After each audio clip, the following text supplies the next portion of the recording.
Viva! Eu sou a Sofia Morgado e hoje gostaria de falar um pouco sobre a necessidade que muitas vezes é sentida por parte de familiares do cliente que está a fazer psicoterapia de darem informação, eu ia dizer interferirem no processo de alguma forma, mas de darem informação, de quererem participar de alguma forma do processo terapêutico.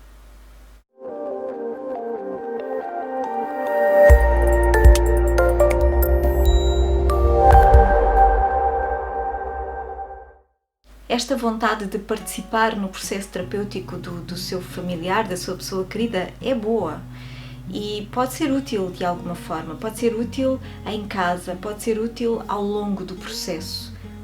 No entanto, muitas vezes ela expressa-se sob a forma de informação que procura ser dada ao terapeuta. Ou seja, muitas vezes pais, filhos, familiares noutro grau procuram dar informação ao terapeuta porque lhes parece que pode não estar a ser dada toda a informação.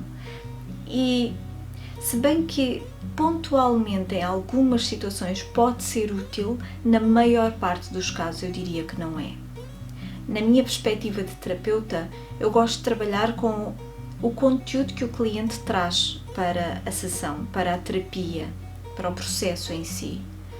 Até porque a forma de o cliente se relacionar com o mundo em volta vai se expressar ali na relação terapêutica. Na forma de se relacionar com o seu terapeuta e com o espaço ali que é criado em terapia, vão surgir as suas questões. Elas, mais tarde ou mais cedo, vêm ao de cima, mas vêm da sua própria forma. Porque quando nos relacionamos com alguém, estabelece-se uma certa dinâmica que é específica a esta relação entre estas duas pessoas. E uma destas pessoas, ao se relacionar com uma outra pessoa, com certeza terá uma dinâmica diferente, porque é outra pessoa diferente e a forma como se relacionam é diferente da forma como estas duas pessoas se relacionam. Então, no processo terapêutico e na relação com o terapeuta, obviamente a dinâmica que se vai instalar é diferente da dinâmica que o cliente tem com os seus familiares.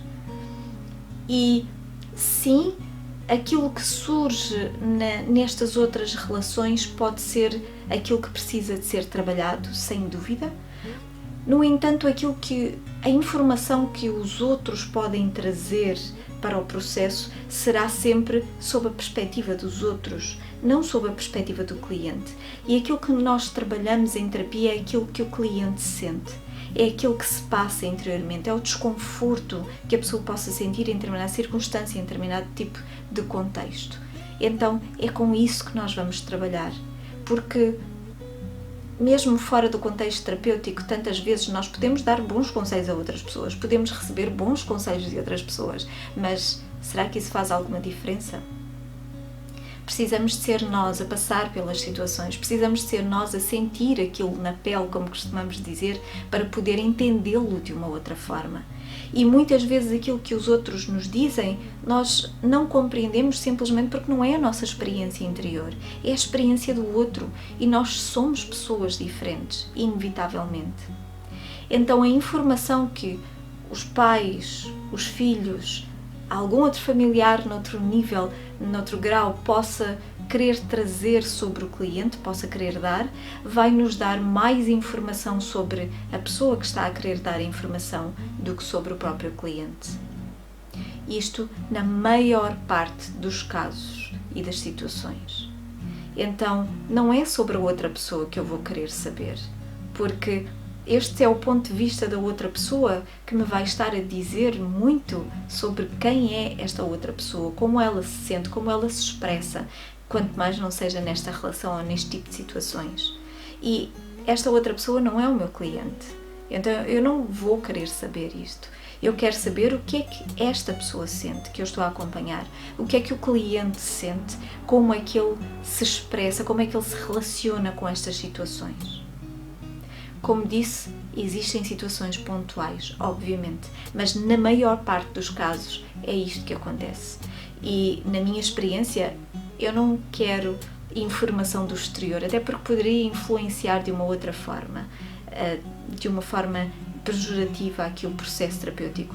Eu prefiro tirar as minhas conclusões daquilo que vejo no processo, daquilo que vejo na relação que se estabelece em terapia, daquilo que vejo do que o cliente traz, de como se expressa, daquilo que conta também, mas do que conta verbal e não verbalmente. Muitas vezes aquilo que não é dito também nos diz muitas coisas sobre a pessoa. Então é com isto tudo que nós trabalhamos em terapia. Porque trouxe este tema aqui? Apenas porque muitas vezes surge esta preocupação e que é lícita. Claro, é perfeitamente compreensível, especialmente quando falamos de pais, quando falamos de filhos, mas em qualquer grau de familiaridade, quando nos preocupamos com alguém de quem gostamos muito, nós queremos estar lá, nós queremos ajudar de alguma forma. Embora muitas vezes a forma como nós queremos ajudar não é aquela que aquela pessoa sente necessidade, a ajuda que aquela pessoa sente a necessidade de ter. Porque nós estamos a avaliar a situação de acordo com a pessoa que nós somos, de acordo com as nossas experiências, de acordo com aquilo que nos parece ser o melhor. Mas aquilo que nos parece ser o melhor não é o melhor para o outro. Aquilo que parece ser o melhor para o outro poderá ser o melhor para o outro. E nós precisamos de ouvir e precisamos de respeitar. Então, hoje fica aqui este tema apenas como proposta de reflexão, como costumo deixar aqui, não apenas para caso possa estar próximo de alguém a ser acompanhado num processo terapêutico e pudesse sentir esta necessidade de alguma forma, não só neste sentido, mas também noutros contextos, porque muitas vezes nós queremos opinar. Há sempre algo a opinar, não é? Temos sempre uma opinião para dar, mas muitas vezes ninguém nos pediu a opinião e nós não precisamos de verbalizar essa opinião. Nós podemos ter opinião, também podemos não a ter, não precisamos ter opinião sobre tudo, mas não precisamos de verbalizar as nossas opiniões. Se alguém nos pedir a opinião, fantástico. Se pensarmos que pode acrescentar alguma coisa no momento, fantástico, podemos dá-la como uma opinião, deixando ao outro espaço para que o outro decida e respeitando este espaço do outro e respeitando a decisão do outro sobre aquilo que quer fazer com a opinião que nós demos. Então, este espaço, este respeito é importante e muitas vezes calar a opinião também é importante, porque muitas vezes o outro está apenas a expressar aquilo que sente e precisa de um espaço para o fazer, de um espaço seguro em que não se sente criticado, em que não se sente que está a fazer aquilo que é errado, porque ele já considera isso muitas vezes, não sente que deveria estar a fazer ou que há uma pressão para fazer as coisas de uma forma diferente, apenas quer deitar para fora, quer desabafar, quer tirar aquele peso de cima. E aquilo que sente necessidade é apenas deste espaço de verbalização, o espaço para ser ouvido, para ser entendido. Não precisamos de concordar com aquilo que o outro sente de alguma forma, muitas vezes porque é uma pessoa de quem gostamos, precisamos apenas de estar lá para ouvir, para dar o ombro, não é? Apenas estar lá. Então, fica aqui a proposta de reflexão. Deixa abaixo nos comentários o que retira daqui para si, o que considera mais importante nesta partilha. Entretanto, por hoje é só. Até breve. Tenha um dia feliz.